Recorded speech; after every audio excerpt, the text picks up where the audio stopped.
الحمد للہ وکفى والصلاة والسلام على عباده الذین اصطفى خصوصا على افضلهم وخاتم النبیین محمد الامین وعلى آلہ وصحبہ اجمعین اما بعد فقد قال اللہ تبارک وتعالی كما ورد في سورة العنکبوت اعوذ باللہ من الشیطان الرجیم بسم اللہ الرحمن الرحیم قل کفی باللہ بینی وبینکم شہیدا یعلم ما فی السماوات والارض والذین آمنوا بالباطل وکفروا باللہ اولئک هم الخاسرون ویستعجلونک بالعذاب ولولا أجل مسمى لجاءهم العذاب وليأتينهم بغتة وهم لا يشعرون يستعجلونك بالعذاب وإن جهنم لمحيطة بالكافرين يوم يغشاهم العذاب من فوقهم ومن تحت أرجلهم ويقول ذوقوا ما كنتم تعملون یا عبادی الذین آمنوا ان ارضی واسعۃ فإیایا فاعبدون کل نفس ذائقۃ الموت ثم الینا ترجعون والذین آمنوا وعملوا الصالحات لنبوئنهم من الجنة غرفا تجری من تحتها الانہار خالدین فیها نعم اجر العاملین الذين صبروا على ربهم يتوكلون وكأي من دابة لا تحمل رزقها الله يرزقها وإياكم وهو السميع العليم صدق الله العظيم رب اشرح لي صدري ويسر لي أمري واحلل عقدة من لساني يفقهوا قولي اللهم ربنا الہمنا رشدنا واعذنا من شرور انفسنا اللهم ارنا الحق حقا وارزقنا اتباعه وارنا الباطل باطلا وارزقنا اجتنابه اللهم وفقنا لما تحب وترضى اللهم اجعلنا من عبادك الصابرين اللهم افرغ علينا صبرا وتوفنا مسلمين آمين يا رب العالمين سلسلہ کلام کو پھر ایک مرتبہ ذہن میں تازہ کر لیں۔ مطالعہ قرآن حکیم کے جس منتخب نصاب کا سلسلے وار مطالعہ ان مجالس میں ہو رہا ہے، اس کا حصہ پنجم صبر و مثابرت کے مضامین پر مشتمل ہے۔ سورۃ العصر میں انسان کی کامیابی اور نجات کی جو 4 شرائط بیان ہوئی ہیں، وہ ہے ایمان، عمل صالح، تواصی بالحق، تواصی بالصبر۔ تو ہمارے اس منتخب نصاب کا 5واں حصہ ان مضامین صبر و مثابرت سے متعلق ہے۔ اس کے پہلے 3 دروس کل کے کل ایک ہی سورہ مبارکہ ہے قرآن حکیم کی، اس کے مختلف اجزاء پر مشتمل ہے۔ سورہ عنکبوت جو 7 رکوعوں پر مشتمل ہے، چنانچہ اس کا پہلا درس اس سورہ مبارکہ کے پہلے رکوع پر مشتمل تھا، اور یہ میں عرض کر چکا ہوں کہ مکی دور میں جس نوع کے صبر کی ضرورت تھی، جو شدید پرسیکیوشن ہو رہا تھا، ستایا جا رہا تھا، مارا جا رہا تھا، اس میں جس صبر محض کی ضرورت تھی، ابھی ریٹیلیشن کی اجازت نہیں تھی، مثابرت کا مرحلہ ابھی نہیں آیا تھا، صبر تھا، جھیلو، برداشت کرو، تحمل، استقامت، صبر، ڈٹے رہو، جمے رہو، قدم پیچھے نہ ہٹے۔ اس کے موضوع پر واقعہ یہ ہے کہ قرآن حکیم کا جامع ترین مقام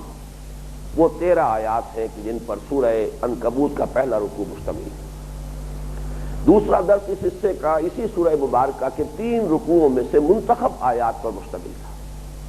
دوسرے، تیسرے اور چوتھے رکوع کی وہ آیات جن میں سابق انبیاء اور رسل کے جو حالات تھے اور ان کا جو معاملہ ان کی قوموں کی طرف سے انہیں جو صورتحال پیش آتی رہی، یہی صبر و مثابرت، یہی حالات تھے۔ تاریخ اپنے آپ کو دہراتی رہی ہے،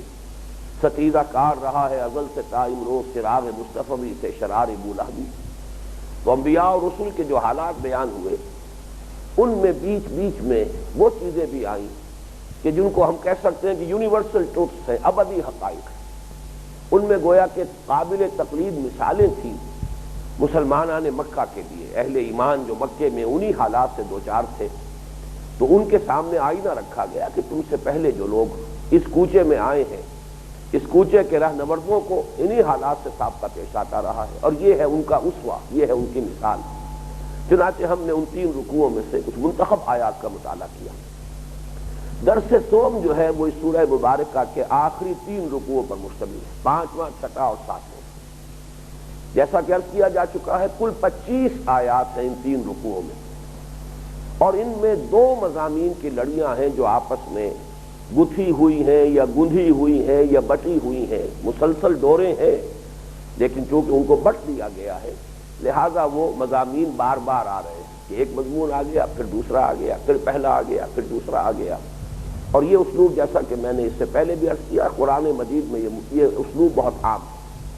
وہ 2 لڑیاں کیا ہیں کہ ایک طرف تو خطاب ہے مسلمانوں سے، انہیں ہدایات دی جا رہی ہیں کہ ان حالات میں تمہارے لیے تمہارے صبر کا سہارا کون سا ہے، تمہاری کامیابی کے لوازم کون سے ہیں، تمہیں کیا احتیاط ملحوظ رکھنی چاہیے۔ یہ تو گویا کہ مسلمانوں کے ساتھ خطاب ہوا، ساتھ ہی کفار اور مشرکین سے بھی خطاب چل رہا ہے۔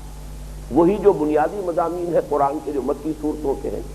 توحید، معاد اور رسالت، انہی پر مشرکین و کفار مکہ کے ساتھ جو رد و قدح ہو رہی تھی، کیونکہ یہ سورہ مبارکہ بھی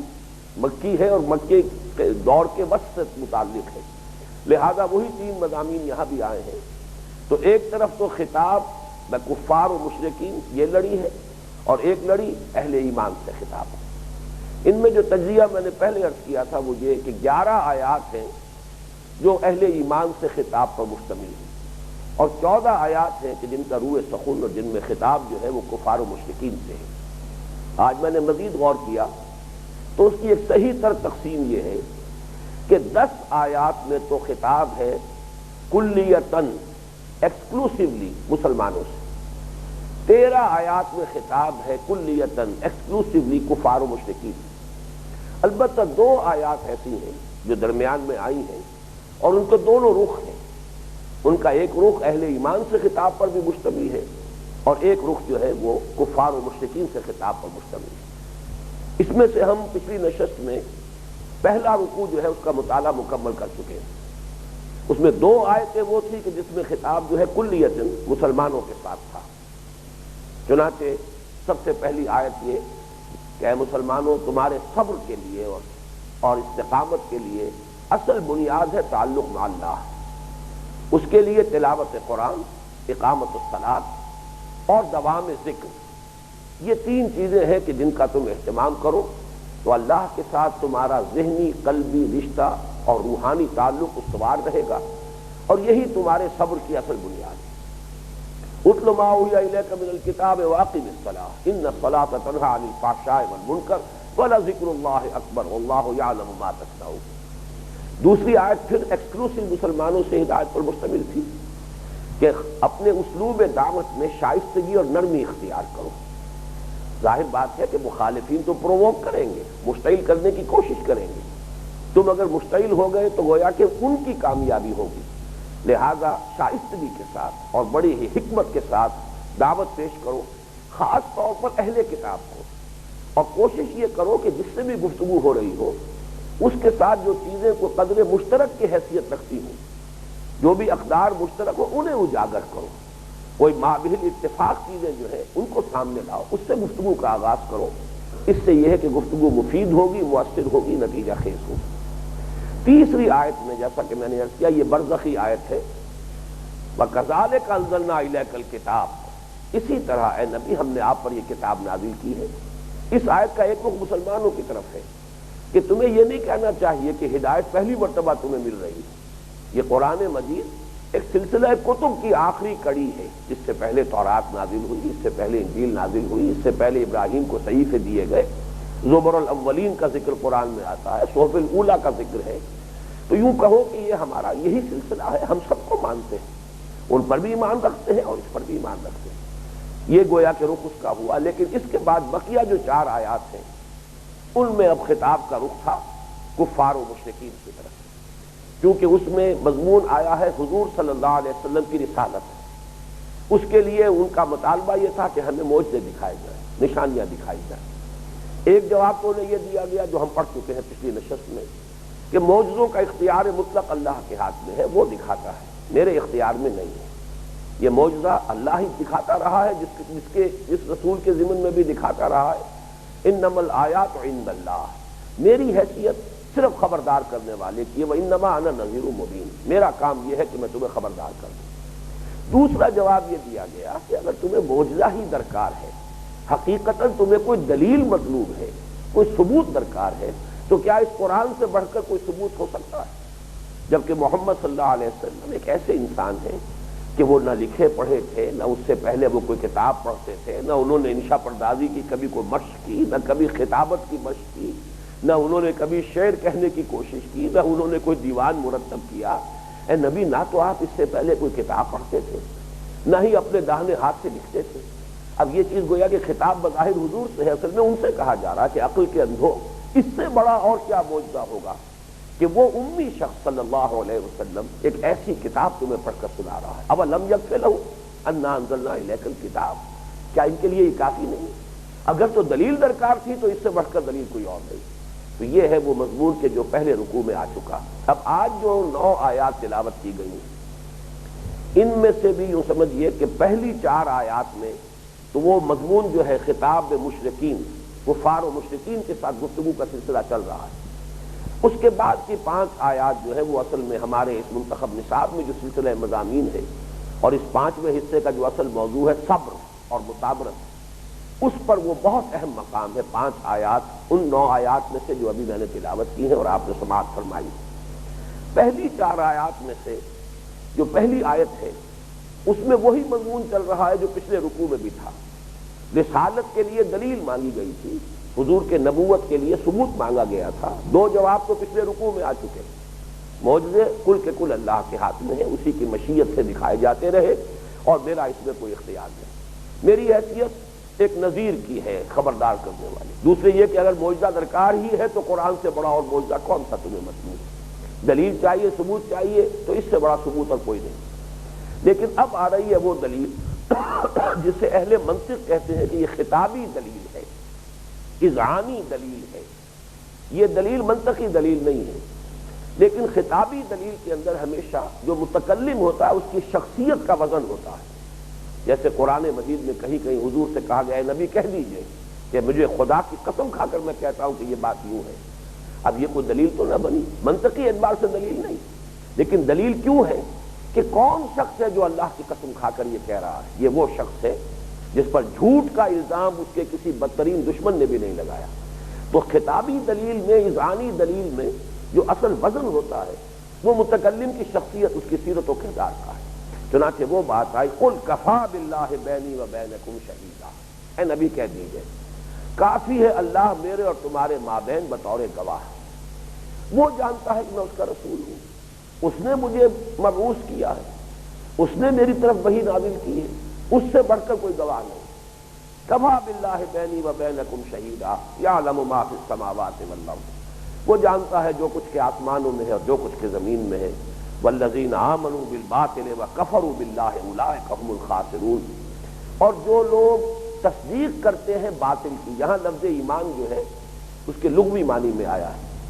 آمنا کے بعد با کا صلہ جب آتا ہے، آمنا بے یا آمنا لے، لام کا صلہ آئے یا با کا صلہ آئے تو اس کا مفہوم ہوتا ہے کسی چیز کی تصدیق کرنا. والذین آمنوا بالباطل، اور وہ لوگ کہ جو تصدیق کرتے ہیں باطل کی، وکفروا باللہ، اور انکار کرتے ہیں اللہ کا، اولئک هم الخاسرون، وہی لوگ ہیں جو خسارے پانے والے ہیں. گویا کہ یہاں وہ 3 دلیلیں مکمل ہو گئیں کہ جو رسالت کے ضمن میں جو دلیل مانگی گئی تھی، جو ان کا مطالبہ تھا، اس کا جو جواب ہے وہ یہاں مکمل ہو گیا. اب آگے چل رہی ہے بات عذاب کے ضمن میں، اس لیے کہ ہر رسول نے جب بھی وہ اپنی قوم کی طرف، امت کی طرف آیا، اس نے 2 عذابوں کی خبر دی. اگر تم ہماری بات نہیں مانو گے، رد کر دو گے، تو دنیا میں بھی تم پر عذاب آئے گا، اور اصل عذاب تو آخرت کا ہے، وہ جہنم کا عذاب ہے. تو 2 عذابوں کی خبر چونکہ دی جاتی رہی، اس لیے آپ دیکھیں گے کہ 2 مرتبہ یہ لفظ آ رہا ہے. فرمایا وَيَسْتَعْجِلُونَكَ بِالْعَذَابِ، اے نبی یہ آپ سے عذاب کی جلدی مچا رہے، لے آؤ عذاب۔ یہ ان کا ایک خاص انداز تھا کہ اے محمد صلی اللہ علیہ وسلم ہمارے کان پک گئے ہیں سن سن کر، اتنا عرصہ ہو گیا تمہیں عذاب کی دھمکیاں دے رہے ہو، عذاب آئے گا، پکڑ ہوگی، گرفت ہو، لے آؤ وہ عذاب۔ یہ گویا کہ جھنجلا کر اور بہت ہی ہر اعتبار سے رچ ہو کر ان کا یہ انداز ہوتا تھا۔ یہ عام سمجھ میں آ سکتی ہے بات کہ آج کل بھی یہ انداز ہم دیکھتے ہیں کہ کہیں کوئی بحث و نزاع چلی آ رہی ہو تو کوئی شخص جو ہے بالآخر یہ انداز اختیار کر لیتا ہے کہ لے آؤ بھائی وہ عذاب، تنگ آ گئے ہم، ہمارے کان پک گئے سن سن کر، کہاں ہے وہ عذاب، لے آؤ عذاب۔ ہم تو تمہیں رد کر چکے، ہم نے کفر کیا، ہم انکار کر رہے ہیں، اب وہ لے آؤ عذاب۔ تو اب اس کا پہلا جواب آ رہا ہے وَيَسْتَعْجِلُونَكَ بِالْعَذَابِ وَلَوْلَا أَجَلٌ مُّسَمًّى لَجَاءَهُمُ الْعَذَابُ۔ اور اگر ایک وقت معین نہ ہوتا، یہ بہت اہم ہے اصل میں یہ مقام کہ اللہ تعالیٰ کی طرف سے ہر قوم کے لیے جبکہ اس کی طرف کوئی رسول بھیجا جاتا تھا ایک مہلت معین ہو جاتی تھی، اس مہلت سے پہلے عذاب نہیں آتا تھا، یہاں تک کہ چاہے اہل ایمان اور اس وقت کے اللہ کے رسول بھی، فرض کیجئے بالفرض کہہ رہا ہوں، اگر ان کے دلوں میں بھی کبھی یہ خیال پیدا ہوتا تھا کہ اب حد ہو گئی ہے ان لوگوں کی طرف سے مخالفت کی اور انکار کی، انتہا ہو گئی ہے، اب عذاب آ جانا چاہیے، تو ان سے بھی کہا جاتا تھا جلدی نہ کیجیے، وَلَا تَعْجَلْ عَلَيْهِمْ، خود حضور سے کہا گیا اے نبی ان کے بارے میں جلدی نہ کیجیے، ہمارا اپنا ایک ٹائم ٹیبل ہے، ہماری اپنی حکمت اور مشیت میں ایک وقت معین ہے۔ اور ظاہر بات ہے کہ حضور صلی اللہ علیہ وسلم کا معاملہ تو پھر بھی میں نے کہا بالفرض کے درجے میں ہم کہیں گے، بہت سے مسلمانوں کے دل میں تو یہ خیال پیدا ہو ہی سکتا تھا کہ آخر کب تک چھوٹ دی جائے گی، کیسے کس طرح سے ابو جہل نے حضرت سمیہ کو شہید کیا ہے، کیسے اس بدبخت نے حضرت یاسر کو شہید کیا ہے، کیا سلوک حضرت بلال کے ساتھ امیہ ابن خلف کر رہا ہے، کیا سلوک جو ہے خباب بن الارض کے ساتھ ہو رہا ہے۔ یہ اللہ کے نام لیوا ہیں، اللہ کے ماننے والے ہیں، اللہ کی توحید کے قائل ہیں، محمد کے نام لیوا ہیں، محمد کا کلمہ پڑھ رہے ہیں۔ مجھے وہ شعر یاد آ رہا اقبال کا، بڑا پیارا شعر ہے کہ تو قادر و عادل ہے مگر تیرے جہاں میں ہے تلخ بہت بندہ مزدور کے اوقات۔ اے اللہ تو قادر ہے اور تو عادل ہے، تو دیکھ رہا ہے کہ تیرے بندوں کے ساتھ کیا بیت رہی ہے، تیرے نام لیواؤں کے ساتھ کیا سلوک کیا جا رہا ہے، یہ ظالم جو تیرا انکار کر رہے ہیں، شرک کر رہے ہیں، ڈھٹائی کے ساتھ ان کو تو نے چھوٹ دے رکھی ہے، چھوٹ کب تک ہوگی؟ چنانچہ اس آیت میں جو ہم پڑھ چکے ہیں پہلے اس سورہ مبارکہ کی دوسری آیت کے حوالے سے کہ ام حسبتم ان تدخلوا الجنة ولما يأتكم مثل الذين خلوا من قبلكم مستهم البأساء والضراء وزلزلوا حتى يقول الرسول والذين آمنوا معه متى نصر الله۔ کیا تم نے یہ سمجھا تھا کہ جنت میں داخل ہو جاؤ گے؟ ابھی تو وہ حالات تم پر آئے ہی نہیں جو تم سے پہلوں پر آ چکے، ان پر مصائب آئے، تکلیفیں آئیں، کوفت اٹھانی پڑی، انہیں ستایا گیا، وہ ہلا مارے گئے،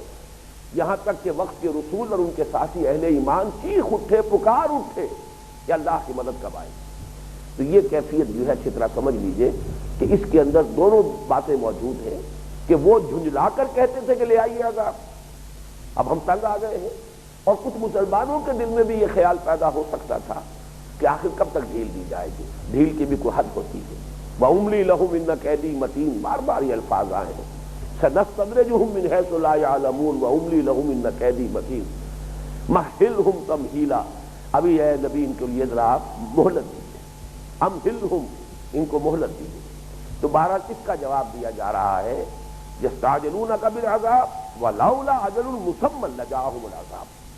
اگر وقت معین نہ ہوتا اللہ کی مشیت میں، اللہ کی تقدیر میں، تو عذاب آ چکا ہوتا۔ اور اس کے ضمن میں ایک آیت آپ کو اور سنا دینا چاہتا ہوں، یہ قاعدہ کلیہ جو میں نے ابھی بیان کیا ہے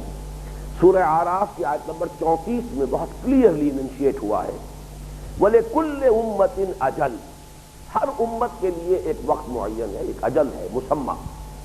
فَإِذَا جَاءَ أَجَلُهُمْ لَا يَسْتَأْخِرُونَ سَاعَةً وَلَا يَسْتَقْدِمُونَ، جب وہ اجل آ جائے گی تو پھر وہ مؤخر نہیں کی جا سکے گی، وہ پیچھے نہیں ہٹ سکیں گے اس سے ایک گھڑی بھی، لیکن اسی طرح وہ آگے بھی نہیں کر سکتے۔ وہ وقت معین اللہ کی طرف سے جو طے شدہ ہے وہ اٹل ہے، وہ تو رہے گا، نہ پہلے آئے گا اور نہ وہ کہیں پھر بعد میں مؤخر کیا جا سکے گا۔ دوسرا جواب دیا گیا وَلَيَأْتِيَنَّهُمْ بَغْتَةً وَهُمْ لَا يَشْعُرُونَ، اور وہ تو آئے گا تو اچانک آئے گا، انہیں شعور بھی نہیں ہوگا، احساس بھی نہیں ہوگا، انہیں گمان بھی نہیں ہوگا کہ کدھر سے عذاب آ جائے گا۔ ہو سکتا ہے کہ ان کے قدموں تلے سے عذاب کے سوتے پھوٹ پڑے، زمین پھٹ جائے اور یہ شک ہو جائیں، جیسے قارون جو ہے ان کو منہم من خسفنا بہ الارض، اسی سورہ مبارکہ میں الفاظ آ چکے ہیں، ان میں وہ بھی ہیں جنہیں ہم نے زمین میں دھسا دیا، ان میں وہ بھی ہے فارت تنور، کہ تنور جو ہے اس میں سے پانی بہ نکلا ہے اور سیلاب آیا اور سیلاب سے غرق ہو گئی قوم۔ تو ہم جہاں سے بھی لے آئیں گے، انہیں گمان بھی نہیں ہوگا، لیکن آئے گا اچانک۔ آج ہی بڑا پیارا جملہ اخبار میں تھا، صدر اسحاق صاحب نے کہا ہے مارشل لا کے بارے میں کہ مارشل لا کبھی دستک دے کر نہیں آیا کرتا۔ بالکل وہی انداز ہے کہ عذاب اللہ تعالیٰ کا جب آتا ہے تو وہ کوئی وارننگ دے کر نہیں آتا، وہ تو جب آتا ہے اچانک آتا ہے۔ وَلَيَأْتِيَنَّهُمْ بَغْتَةً، وہ آئے گا اچانک، وَهُمْ لَا يَشْعُرُونَ، انہیں گمان تک نہیں ہوگا۔ جیسے کہ سورہ انعام میں فرمایا گیا ہے اللہ تعالیٰ کے عذاب کی کئی قسمیں ہیں۔ قُلْ هُوَ الْقَادِرُ أَن يَبْعَثَ عَلَيْكُمْ عَذَابًا من فوقهم أو من تحت أرجلهم أو يلبسهم شيعا فيذيق بعضهم بعض بعض۔ کہہ دیجئے نبی کہ اللہ اس پر قادر ہے، اس کو یہ قدرت حاصل ہے کہ وہ تم پر عذاب لے آئے، چاہے تمہارے سروں کے اوپر سے عذاب آ جائے، کوئی ایسی زوردار بارش آئے اسی سے جو ہے ایک سیلاب کی شکل بن جائے، یا تمہارے قدموں کے نیچے سے آئے، زمین پھٹ جائے، شک ہو جائے، تم دھس جاؤ اس میں، زلزلہ آ جائے، یا پانی ہی کے سوتے جو ہیں وہ زمین کے اندر سے ابل پڑے، یا یہ کہ تمہیں آپس میں گروہوں میں تقسیم کر کے ٹکرا دے اور ایک کا مزہ دوسرے کو چکھا دے، ایک کی طاقت کا مزہ دوسرا چکھ لے۔ اللہ کو نہ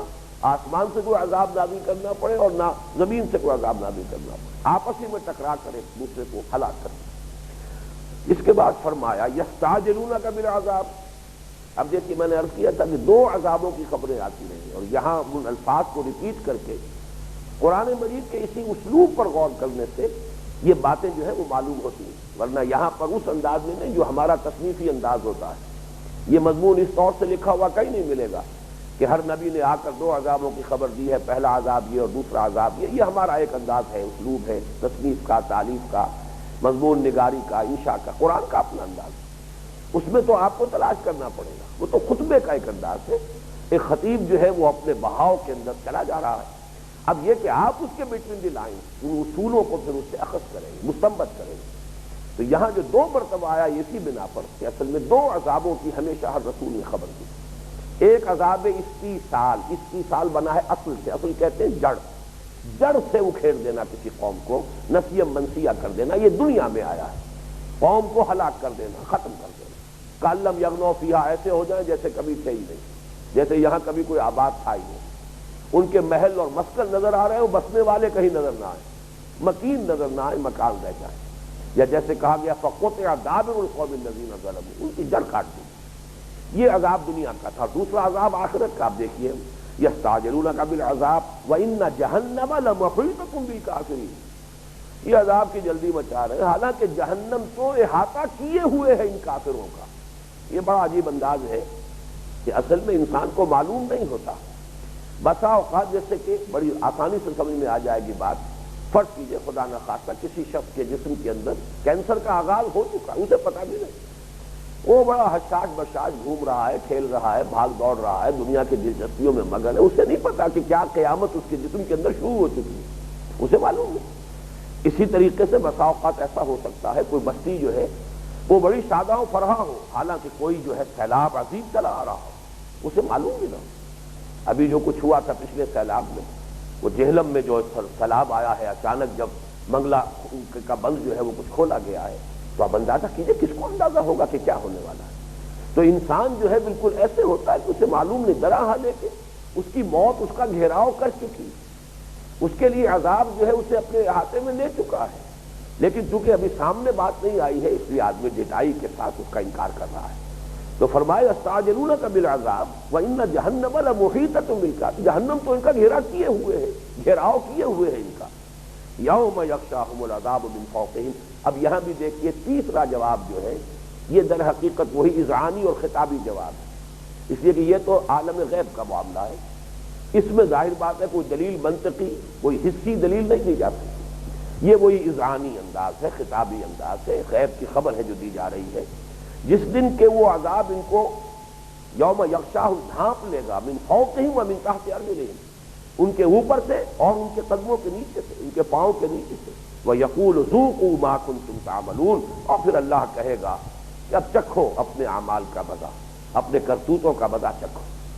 یہاں وہ 4 آیتیں جو آج میں نے عرض کیا تھا، ظاہر ہے یہ سارا خطاب جو ہے مشرکین کے ساتھ ہے۔ اہل ایمان تو ان تمام باتوں پر ایمان لائے تھے، محمد الرسول اللہ صلی اللہ علیہ وسلم کی تصدیق کی تھی تو ان باتوں کو مانتے تھے، لیکن اب آ رہا ہے 5 آیات میں خطاب اہل ایمان سے۔ یا عبادی الذین آمنوا ان ارضی واسعۃ فایای فاعبدون، اے میرے وہ بندو جو ایمان لائے ہو،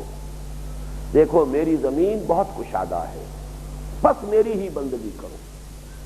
پہلے تو یہ نوٹ کیجئے کہ یہ خاص اسلوب ہے خطاب کا، انتہائی شفقت، انتہائی ایک التفات کی کیفیت اللہ تعالیٰ کی طرف سے یہ انداز جو ہے،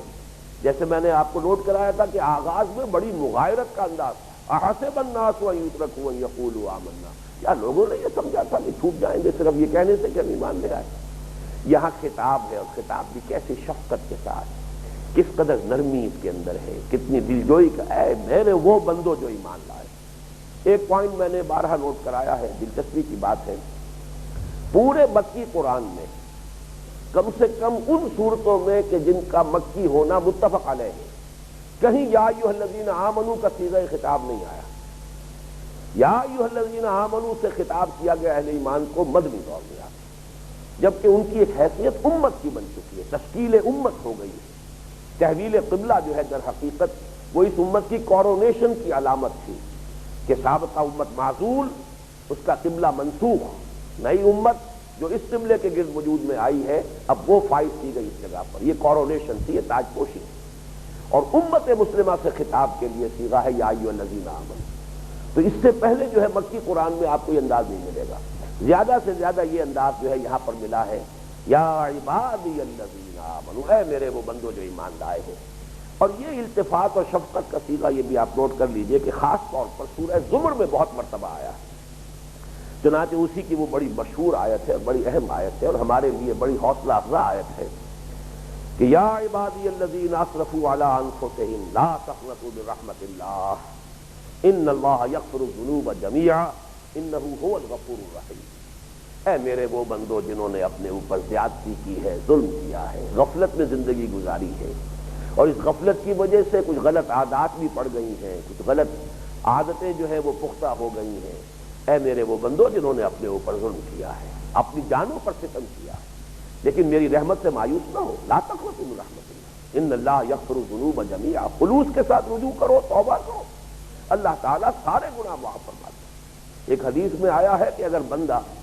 احد کے برابر پہاڑ جتنے جو ہے وہ گناہ لے کر آئے لیکن شرک نہ کیا اس نے اللہ کے ساتھ، تو اللہ تعالیٰ اسی کے ہم وزن اور اسی کے مثل جو ہے اپنی مغفرت لے کر آ جائے گا اور اس کے گناہوں کو بخش دے گا۔ اگرچہ وہاں شرک کا مفہوم جو ہے وہ محدود معنی میں نہیں سامنے رکھنا چاہیے، پورے اپنے سارے جمی تصورات کے ساتھ، لیکن بہرحال یہ آیت جو ہے یا عبادی الذین اسرفوا علی انفسہم لا تقنطوا من رحمۃ اللہ ان اللہ یغفر الذنوب جميعا انہ هو الغفور الرحیم۔ اسی سورہ مبارکہ میں یا عباد الذین آمنوا کے الفاظ بھی آئے ہیں 10ویں آیت میں، یا عباد فاتقون، ہے میرے بندو پس تقوی اختیار کرو، یہ آیت نمبر 16 میں ہے، فبشر عبادی، اے نبی بشارت دے دیجئے میرے بندوں کو۔ تو یہ انداز سورہ زمر میں 4 جگہ آیا ہے،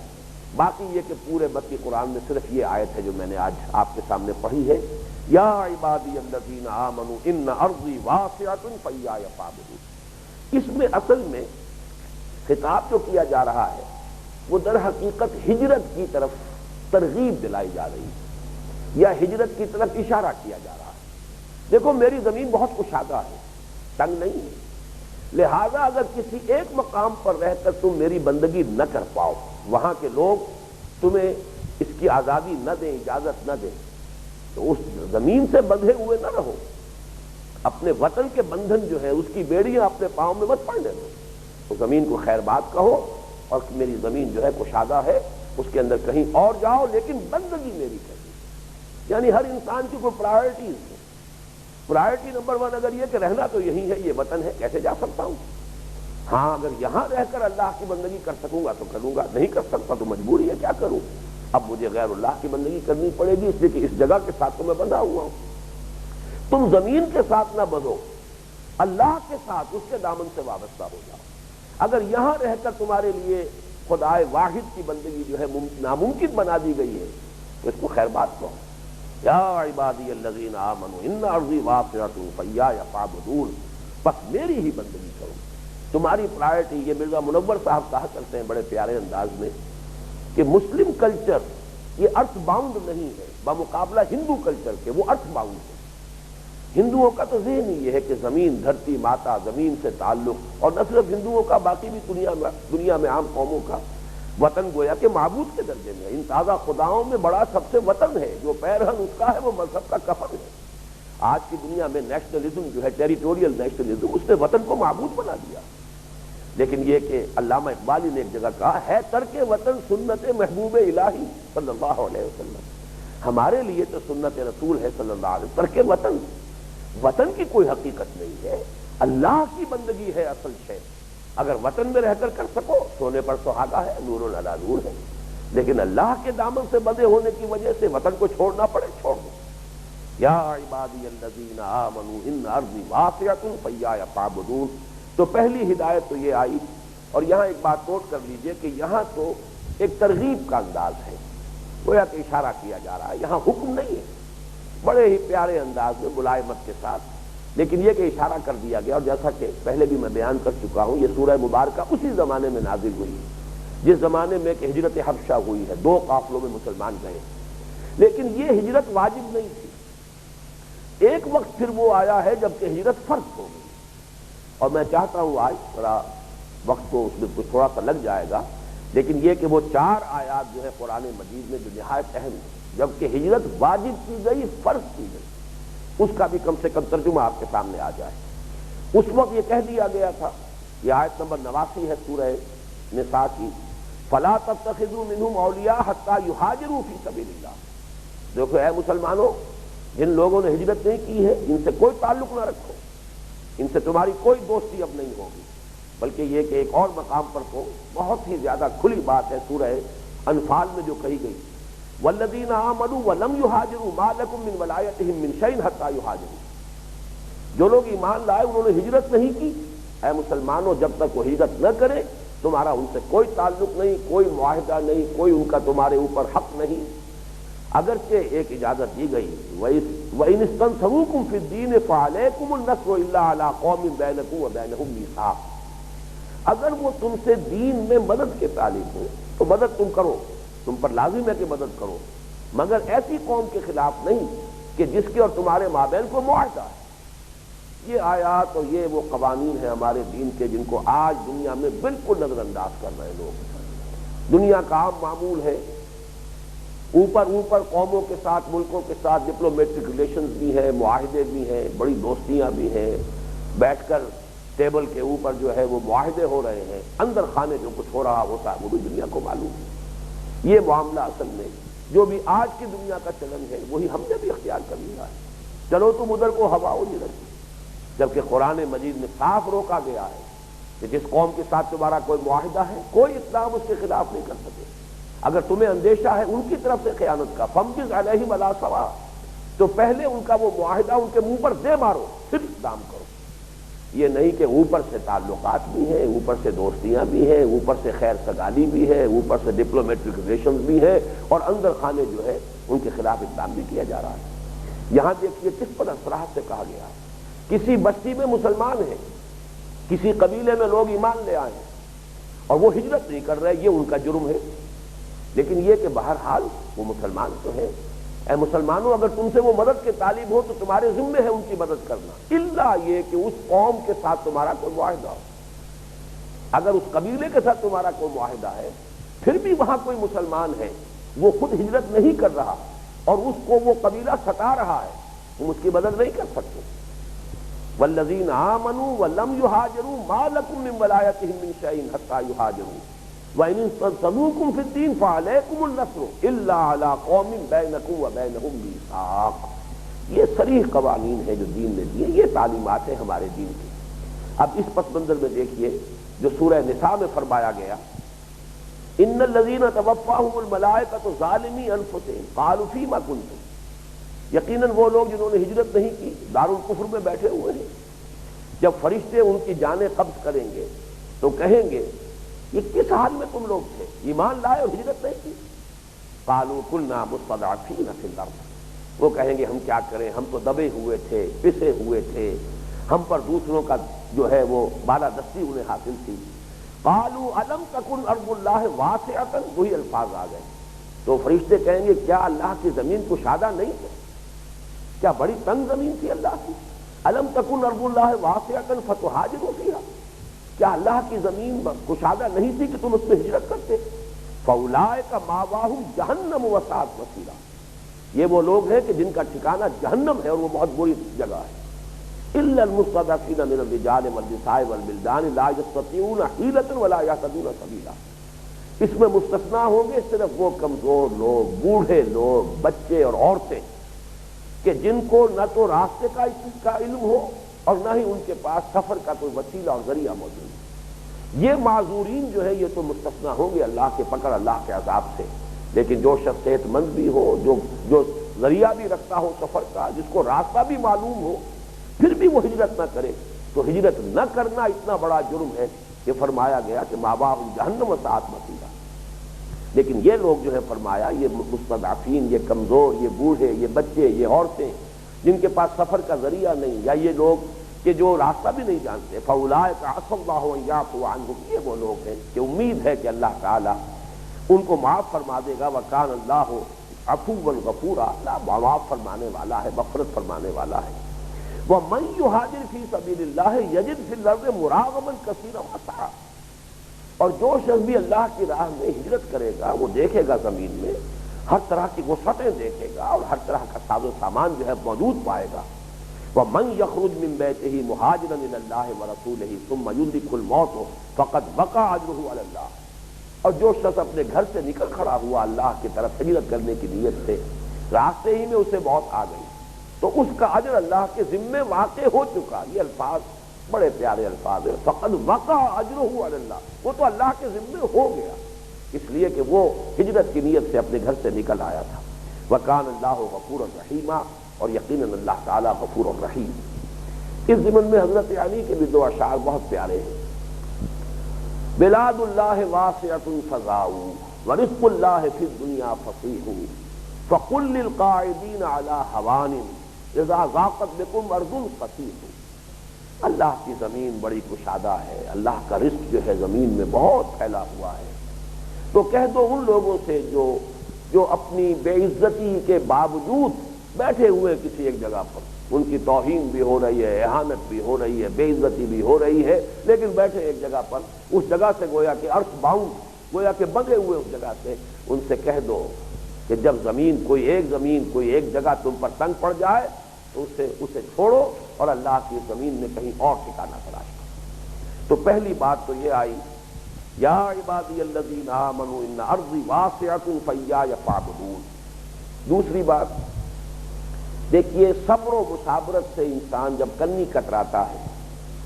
اگر کہیں پسپائی اختیار کرتا ہے تو اس کا سب سے بڑا سبب کیا ہوتا ہے؟ موت سے فرار۔ موت سب سے زیادہ انسان کے لیے ناپسندیدہ شے، جبکہ ایک مومن کے لیے اس کے نقطۂ نظر کو تبدیل ہو جانا چاہیے۔ پہلی بات تو یہ فرمائی کل نفس ذائقۃ الموت، یہ جو موت کا مزہ ہے یہ تو ہر جان کو چکھنا ہی چکھنا ہے، آج نہیں تو کل موت آئے گی، کب تک ٹال لو گے اس کو؟ وہ موت تو آ کر رہے گی۔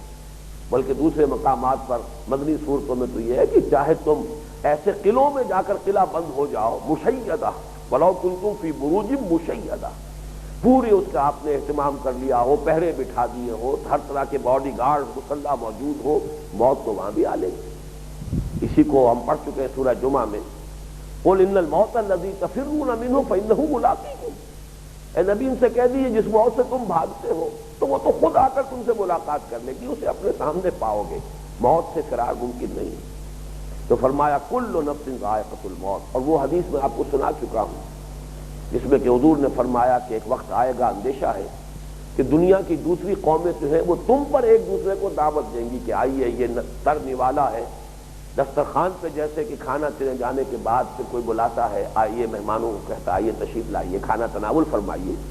ایسے ہی اقوام عالم تم پر ایک دوسرے کو دعوت دیں گی۔ تداعی علیکم الامم، تو صحابہ نے پوچھا کہ من قلت نحن یومئذ یا رسول اللہ، اے اللہ کے رسول کے کیا صلی اللہ علیہ وسلم کیا اس زمانے میں ہماری تعداد بہت کم رہ جائے گی؟ فرمایا نہیں، بل انتم یومئذ کثیر، تعداد تو بہت ہوگی لیکن تمہارے اندر ایک بیماری پیدا ہو جائے گی جس کی وجہ سے تمہاری حیثیت سیلاب کے اوپر کے جھاڑ جھنکاڑ اور جھاگ سے زیادہ نہیں رہے گی۔ جب سیلاب آتا ہے تو اوپر جو اس کے جھاگ ہوتا ہے یا یہ کہ گھاس پھوس جو اس کے آگے آگے چل رہا ہوتا ہے، بس وہ بن کر رہ جاؤ گے، تمہاری حیثیت کوئی نہیں ہے۔ پوچھا گیا وہ بیماری کیا ہے، وہ وہن جو ہے جو آپ نے فرمایا وہ وہن کیا ہے؟ آپ نے جواب دیا حب الدنیا و کراہیت الموت، دنیا کی محبت اور موت سے فرار، موت کا خوف، موت کی ناپسندیدگی۔ کراہیت کہتے ہیں ایسی شے جس سے ناپسندیدگی ہے، تو موت کی ناپسندیدگی بندہ مومن کے لیے یہ در حقیقت ایمان کی نفی ہے۔ ایمان کا تقاضا تو یہ ہے جو اقبال نے کہا ہے کہ نشان مرد مومن باتوں مویم جو مر گایا تبسم پر لبے ہوئے۔ مومن کے لیے تو یہ زندگی جو ہے الدنیا سجن المومن و جنت الکافر،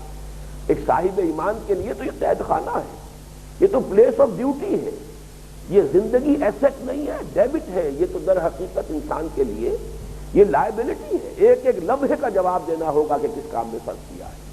اس اعتبار سے جیسے کہ اکاؤنٹنگ میں جو اصل کیپٹل ہوتا ہے وہ لائبلٹیز کے کھاتے میں آتا ہے، ایسٹ نہیں ہے۔ اسی طرح جو کچھ بھی ہمارے پاس ہے اور یہ جو فرصت حیات ہے یہ بھی گویا ہمارا کیپٹل ہے، لیکن یہ لائبلٹی ہے، اسے اکاؤنٹ فار کرنا ہوگا۔ اتنی زندگی ہم نے دی تھی، کیا کر کے لائے؟ لہذا ایک انسان بندہ مومن کبھی زندگی کی طول کی آرزو نہیں رکھ سکتا، یہ بوجھ۔ اور پھر اللہ تعالیٰ سے اگر کسی کو حقیقی محبت ہے تو یہ تو ہجر کا وقفہ ہے۔ نشان مرد مومن باتوں مویب تو مر گائے تبسم پر لگے ہوئے۔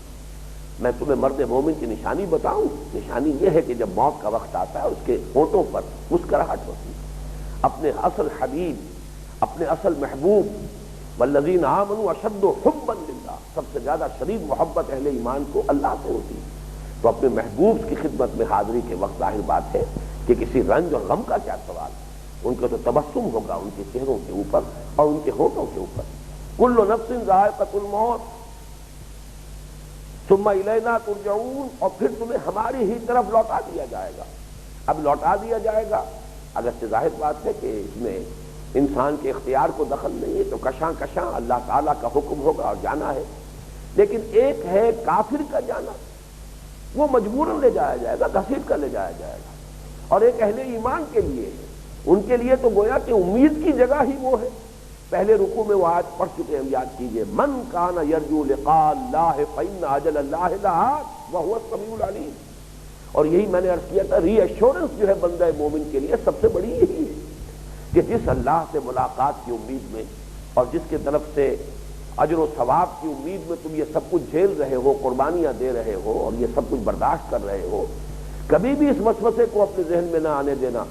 کہ پتہ نہیں وہ وقت آئے گا کہ نہیں آئے گا۔ ومن کان یرجو لقاء اللہ فإن اجل اللہ لآت، وہ اللہ تعالیٰ کا معین وقت آ کر رہے گا، وہو السمیع العلیم، اور وہ سب کچھ سننے والا اور سب کچھ جاننے والا ہے۔ والذین آمنوا وعملوا الصالحات لنبوئنهم من الجنة غرفا تجری من تحتها الانہار خالدین فیہا نعم اجر العاملین۔ اور وہ لوگ کہ جو ایمان لائے اور جنہوں نے نیک عمل کیے، ہم لازماً ان کا ٹھکانہ بنائیں گے جنت میں، اور جنت کے بالا خانے، غرف، بالا خانے جنت کے ہوں گے کہ جن میں ہم ان کو ٹھکانہ دیں گے۔ نوٹ کیجئے یہاں پر بھی وہی صیغہ آ گیا تاکید کا، جو 10 مرتبہ یہ صیغہ میں نے گنوایا تھا، پہلے رکوع میں آیا تھا، فَلَيَعْلَمَنَّ اللَّهُ الَّذِينَ صَدَقُوا وَلَيَعْلَمَنَّ الْكَاذِبِينَ لَنُكَفِّرَنَّ عَنْهُمْ سَيِّئَاتِهِمْ وَلَنَجْزِيَنَّهُمْ أَحْسَنَ الَّذِي كَانُوا يَعْمَلُونَ لَنُدْخِلَنَّهُمْ فِي الصَّالِحِينَ۔ وہ صیغہ پھر یہاں ہے لَنُبَوِّئَنَّهُمْ مِنَ الْجَنَّةِ غُرَفًا، لازماً بلا شک و شبہ، کسی طرح کا شک اپنے ذہن میں نہ آنے دو، وہ وقت آ کر رہے گا اور تمہیں لازماً جنت کے بالا خانوں میں جگہ دی جائے گی، تجری من تحتها الانہار خالدین فیہا، جن کے دامن میں ندیاں بہتی ہوں گی، ان میں وہ ہمیشہ ہمیشہ رہیں گے۔ نعم اجر العاملین، بہت ہی عمدہ ہوگا عمل کرنے والوں کا، جد و جہد کرنے والوں کا، سعی و جہد کرنے والوں کا۔ عمل کے بارے میں بار عرض کر چکا ہوں، عمل اور فعل میں فرق نہیں ہے۔ فعل کسی بھی جو بھی انسان سے حرکت سرزد ہو رہی ہے، چاہے ارادی ہو چاہے غیر ارادی، چاہے مشقت طلب ہو، چاہے ایسے ہی آسانی سے ہو جائے، اسے فعل کہہ دیں گے۔ عمل کے لیے دو شرطیں لازم ہیں، بالارادہ کوئی کام کیا جائے اور مشقت طلب۔ تو عمل کا در حقیقت اطلاق اس فعل پر ہے جو ارادے کے تحت ہو، ارادے کے ساتھ ہو اور مشقت طلب ہو۔ تو نعم اجر العاملین الذین صبروا وعلی ربہم یتوکلون، وہ کہ جنہوں نے صبر کی روش اختیار کی۔ یہ گویا کہ لفظ اس نے جوڑ دیا، ہمارا یہ پانچواں حصہ اس منتخب نصاب کا صبر کے مضامین پر ہے۔ وہ کہ جنہوں نے صبر کی روش اختیار کی، جو جمے رہے، ڈٹے رہے، جنہوں نے پسپائی اختیار نہیں کی، وعلی ربہم یتوکلون، اور وہ اپنے رب پر توکل کرتے رہے۔ وقت ختم ہو چکا ہے، ابھی یہ مضمون اگلی نشست میں انشاءاللہ جاری رہے گا۔ بارک اللہ لی ولکم فی القرآن العظیم ونفعنی وإیاکم بالآیات والذکر الحکیم۔